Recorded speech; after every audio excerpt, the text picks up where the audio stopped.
Hello friends, welcome to my channel. আমরা এর আগের ক্লাসে ক্লাস 9 এর তৃতীয় অধ্যায়ে পৃথিবী কোন স্থানের অবস্থান নির্ণয় চ্যাপ্টারে আমরা অক্ষরেখা ও দ্রাঘিমা রেখা সম্পর্কে পূর্বে ধারণা পেয়েছিলাম। আর আজকে আমরা আমাদের সূচি অনুযায়ী বা পূর্ব পরিকল্পনা অনুযায়ী আজকে আমরা স্থানীয় সময় নিয়ে আলোচনা করব। আচ্ছা, স্থানীয় সময় বা লোকাল টাইম বলতে আমরা কি বুঝবো? স্থানীয় সময় হচ্ছে প্রত্যেকটি নির্দিষ্ট দ্রাঘিমা রেখা যখন সূর্য ঠিক একেবারে মাথার উপর হয়, মানে সূর্যের উন্নতি কোণ যখন একেবারে 90 ডিগ্রি হয়ে থাকে, সেই অঞ্চলের বা সেই দ্রাঘিমা রেখার সেই স্থানটি, তখন সময়টিকে আমরা 12টা হিসেবে ধরে নিয়ে সেই স্থানটাকে স্থানীয় সময় আমরা নির্বাচন করে থাকি। তো এই সময়টিকে আমরা বলতে পারি যে স্থানীয় সময়।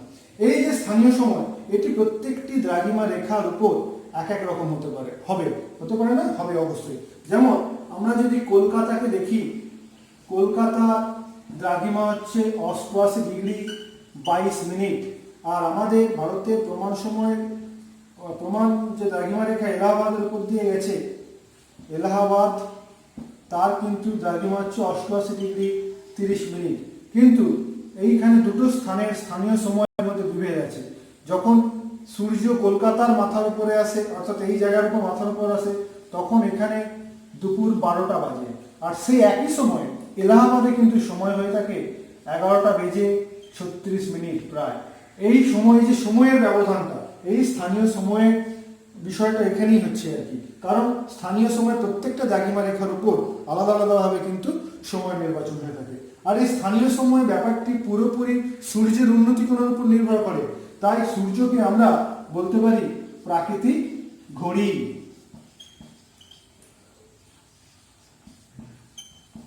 সূর্যের যখন কোনো নির্দিষ্ট দ্রাঘিমা রেখা ঠিক মাথার উপরে আসে, সেই স্থানের দ্রাঘিমা অনুযায়ী সেই স্থানটাকে আমরা তখন 12টা হিসেবে ধরে নিই, এবং সেইভাবেই কিন্তু আমাদের সেই স্থানের সময় আগে নির্বাচন করতাম। তাই জন্য সূর্যকে কিন্তু বলা হয়ে থাকে প্রাকৃতিক ঘড়ি। আর আজকে স্থানীয় সময় সম্পর্কে আমরা আলোচনা করলাম বা আমরা জানতে পারলাম। স্থানীয় সময়ের পাশাপাশি আমরা প্রমাণ সময় নিয়ে আলোচনা করে থাকবো আর কি। কারণ প্রমাণ সময়ের গুরুত্ব স্থানীয় সময়ের থেকে কিন্তু অনেক বেশি। স্থানীয় সময় আমরা কোনো নির্দিষ্ট স্থানের সময়টা নিয়ে আলোচনা করি, কিন্তু প্রমাণ সময়ের যে বিষয়টা সেটি কিন্তু গুরুত্ব অপরিসীম। প্রমাণ সময়, একে ইংরেজিতে বলা হয় standard time. Standard time, standard time বলে। স্ট্যান্ডার্ড টাইম বলে। আমাদের দেশে কেন যে কোনো জায়গাতেই বা যে কোনো অঞ্চলেই একাধিক দ্রাঘিমা থাকতে পারে। আর এই একাধিক দ্রাঘিমা থাকলে একাধিক সময় হতে পারে স্থানীয়। এভাবে একটি দেশে যদি একাধিক দ্রাঘিমা রেখার সময়কে ধরে যদি আমরা চলতে থাকি, তাহলে দেশের কিন্তু যে কাজকর্ম, রাজনৈতিক থেকে শুরু করে প্রধানমন্ত্রী দপ্তর থেকে মুখ্যমন্ত্রী দপ্তরে যে সমস্ত কাজকর্ম নিয়ম অনুযায়ী বা সময় অনুযায়ী হয়ে থাকে, সেটা করা কিন্তু প্রচণ্ড সমস্যা হবে। সেই জন্য একটি দেশের মধ্য অঞ্চলটাকে আমরা একেবারে দেশের মধ্য অঞ্চলটাকে, সেই স্থানের দ্রাঘিমাটাকে দেশের আমরা প্রমাণ দ্রাঘিমা হিসেবে ধরে নিয়ে সেই স্থানের সময়টাকেই আমরা সারা দেশের সময় হিসেবে যখন মেনে চলে থাকি, তখন কিন্তু আমরা সেই স্থানের সময়টিকে প্রমাণ সময় বলবো। অর্থাৎ এটা একটি যে কোনো দেশ, আমি মানে ভাবলাম এটা XYZ যে কোনো একটা দেশ। এই দেশের এই জায়গাটায় হচ্ছে 90 ডিগ্রি পূর্ব, আর এই হচ্ছে 50 ডিগ্রি পূর্ব।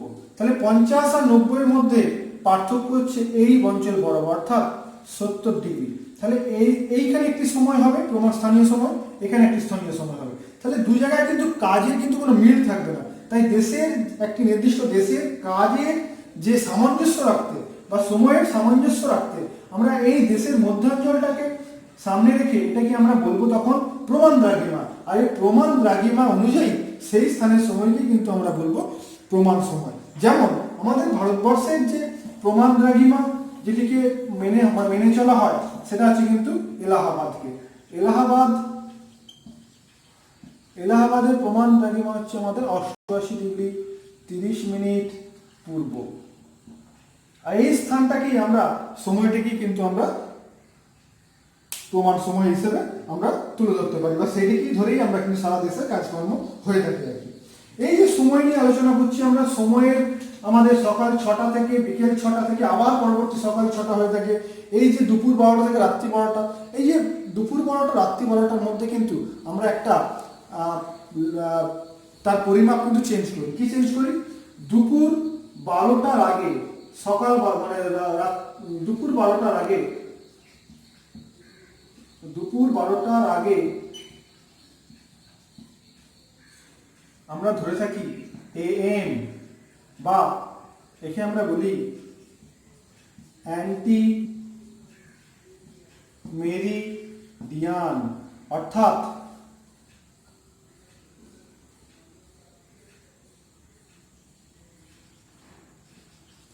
মধ্যাহ্ন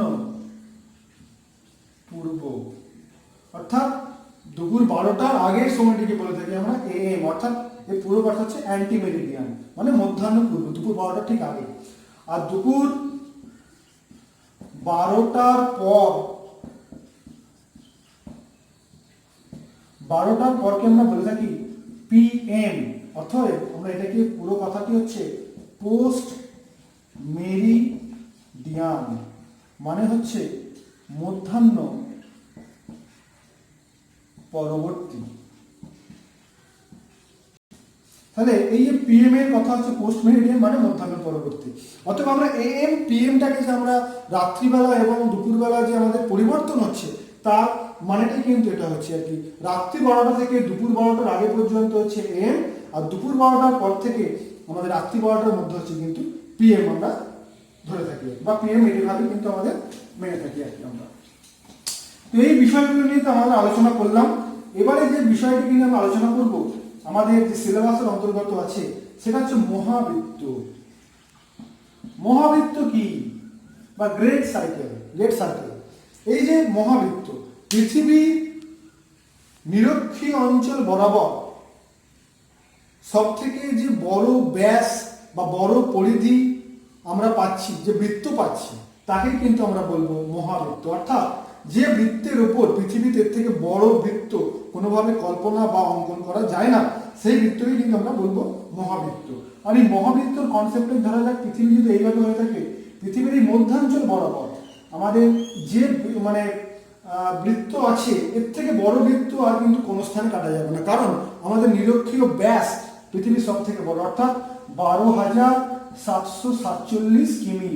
এই নিরক্ষরেখা বরাবর যেহেতু ব্যাস সব থেকে বৃদ্ধি পেয়েছে বা বৃদ্ধি আছে, এখানে সব থেকে বড় আছে, তার জন্য এর পরিধি সব থেকে বড়।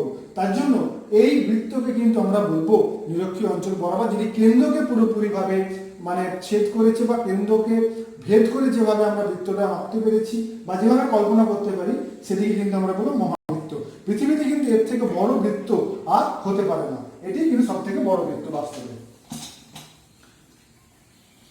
মহাবৃত্ত পরবর্তী আরেকটি বিষয় নিয়ে আমরা আলোচনা করব, আমাদের বলেছিলাম পূর্ববর্তী আমাদের অনুযায়ী, যেটা হচ্ছে প্রতিপাদ স্থান। প্রতিপাদ স্থান, আচ্ছা প্রতিপাদ স্থান এর ইংরেজি কথা হচ্ছে অ্যান্টিপোড।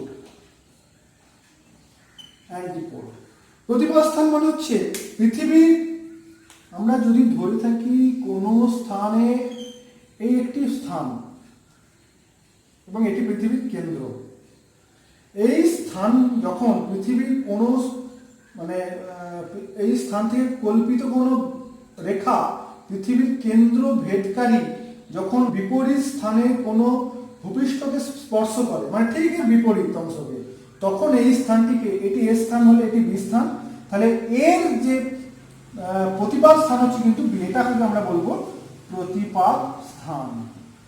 এই যে প্রতিপাদ স্থানটা আমরা বললাম, এটি সবসময় কিন্তু একেবারে বিপরীত, অর্থাৎ এই দুটো স্থানের আমাদের কৌণিক মানটা হবে কিন্তু 180 ডিগ্রি। আর আমরা আগে জেনেইছি 1 ডিগ্রি ব্যবধানে আমরা 4 মিনিট পার্থক্য পাই, তাহলে 180 ডিগ্রি ব্যবধানে আমরা পাবো 720 মিনিট, মানে 12 ঘন্টা। একে 7 দিয়ে ভাগ করলে আমরা 12 ঘন্টা কিন্তু পাবো। তাহলে আমাদের দুটো স্থানের মধ্যে কিন্তু সময়ের পার্থক্য হয়ে যাচ্ছে কিন্তু 12 ঘন্টা, অর্থাৎ একটি স্থানের একেবারে বিপরীত স্থান, অর্থাৎ যে রেখাটি পুরোপুরি পৃথিবীর কেন্দ্রটাকে ভেদ করে পৃথিবী পৃষ্ঠের মানে ঠিক উল্টো দিক, অর্থাৎ সেই স্থানের বিপরীত দিকটা যখন স্পর্শ করে তখন তাকে আমরা বলবো কিন্তু প্রতিপাদ স্থান। যেমন বলতে পারি আমাদের এইভাবে কিন্তু আমরা দেখাতে পারি আর কি প্রতিপাদ স্থান। যেমন 0 ডিগ্রির প্রতিপাদ স্থান হতে পারে 180 ডিগ্রি পূর্ব অথবা পশ্চিম। তাহলে প্রতিপাদ স্থানের সঙ্গে সময়ের পার্থক্য হবে, দিনের পার্থক্য হবে, একদিন আগে বা একদিন পরে চলে যেতে পারে। হ্যাঁ, প্রতিপাদ স্থান সবসময় কিন্তু এইভাবে কিন্তু হয়ে থাকে আর কি আমাদের। আর আজকে যে বিষয়টা সম্পর্কে আমরা জানবো শেষমেশ, সেটা হচ্ছে আন্তর্জাতিক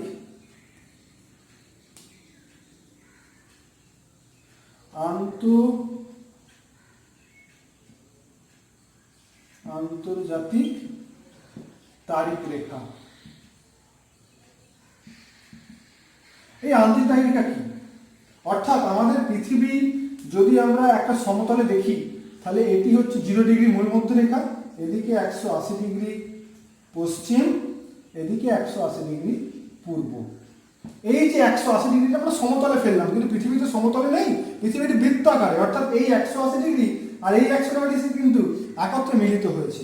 এবং ওই রেখা বরাবর আমরা যদি আবার একটি ছবি আঁকি, ঘুরিয়ে যদি ছবিটাকে আঁকতে পারি আমরা, তাহলে তোমরা দেখতে পাবে এই রেখাটি কিন্তু একইভাবে এইখানটি চলে এসেছে 180 ডিগ্রি, এদিকে হচ্ছে আমাদের পশ্চিম আর এদিকে হচ্ছে আমাদের পূর্ব। কারণ বিষয়টা পুরোপুরি উল্টে যাচ্ছে।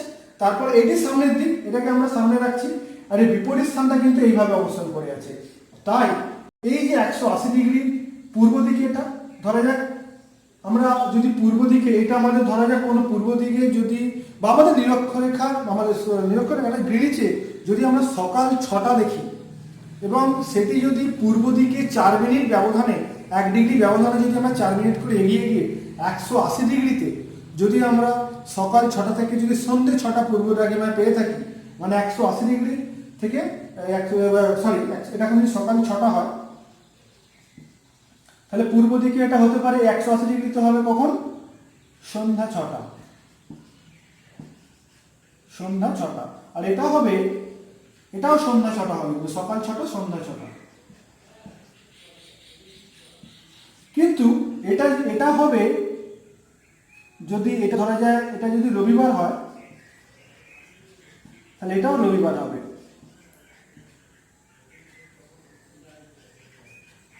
আর এটি কিন্তু হবে শনিবার, কারণ দুটো সন্ধে কখনো দুটো স্থানে এক হতে পারে না। সেই মতন আমরা যদি 180 ডিগ্রি এই স্থানটাকে ধরে রাখি এবং আমরা যদি দেখি আমাদের পূর্ব এবং পশ্চিমের স্থানে একই বাজছে, তখন আমরা 180 ডিগ্রি এই দিকটাকে একদিন যোগ করে দিই, আর এই দিকটা তখন এর থেকে একদিন পিছনে চলতে থাকে। অর্থাৎ পূর্ব দিক যেহেতু আমাদের সবসময় এগিয়ে থাকে, পূর্ব দিকে আমাদের সূর্য ওঠে পশ্চিম থেকে, পৃথিবী যেহেতু পূর্ব দিকে ঘুরছে, তো এই পূর্ব দিক সবসময় সময় কিন্তু এগিয়ে চলছে। তো এই পূর্ব দিকে 180 ডিগ্রির পূর্ব দিকটা কিন্তু সবসময় একদিন এগিয়ে, আর পশ্চিম দিকটা কিন্তু যেটা আমরা বললাম আমরা একদিন কিন্তু পিছিয়ে অবস্থান করছে আর কি। এইভাবে এই রেখাটিকেই কিন্তু 180 ডিগ্রি রেখাটিকেই কিন্তু আমরা বলবো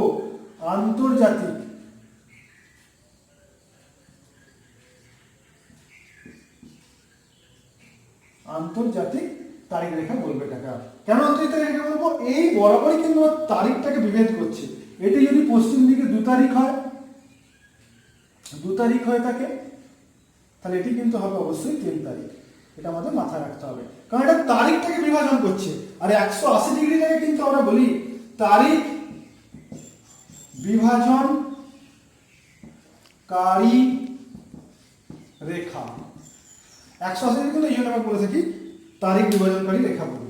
আর এই আন্তর্জাতিক তারিখ রেখা সবসময় যে 180 ডিগ্রিকে অনুসরণ করেছে তা কিন্তু বলা যাবে না। কেন বলা যাবে না, এটা একটু বলি। আমাদের দেশ যখন পৃথিবী গঠন হয়েছিল, সেটিতে কখনো 180 ডিগ্রিকেই মেপে করেছে এমন তো না, পৃথিবী তার প্রাকৃতিক নিয়মে গড়ে উঠেছে। আর এই প্রাকৃতিক নিয়মে গড়ে উঠতে গিয়ে সে সবসময় যে তার যে 180 ডিগ্রিকে ফলো করে চলবে তার কিন্তু কোনো মানে নেই আর কি। ধরা যাক এটা 180 ডিগ্রি, ধরো হ্যাঁ, এই রেখাটি হচ্ছে 180 ডিগ্রি, এটি হচ্ছে 150 ডিগ্রি পশ্চিম, এটি 150 ডিগ্রি পূর্ব। এই 180 ডিগ্রি যে তারিখ রেখাটা সবসময় 180 ডিগ্রিকে সমান করেছে তা কিন্তু না, কখনো পশ্চিম দিকেও 11 ডিগ্রি পিছিয়ে গেছে, কখনো আবার এইভাবে যেতে যেতে যেতে যেতে আবার পূর্ব দিকে কিন্তু 11.7 ডিগ্রি কিন্তু এভাবে এসেছে। তাহলে এই যে রেখাটি সবসময় কিন্তু সমান আসেনি, কখনো একটি দেশ, ধরা যাক এখানে একটি দেশ এইভাবে দেশটি বিস্তার লাভ করেছে, তা একটি দেশের মধ্যে দুটো তারিখ রেখা হবে যদি 180 ডিগ্রিকেই যদি সবসময় মেনটেন করতে হয়।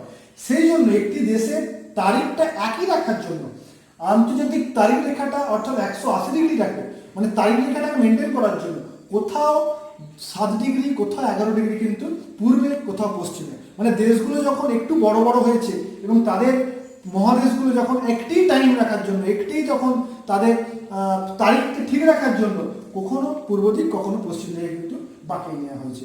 এই জন্য আমরা বলতে পারি আন্তর্জাতিক তারিখ রেখা সবসময় 180 ডিগ্রি কিন্তু মেনটেন করেনি। তো আজকে আমরা তাহলে কি জানলাম?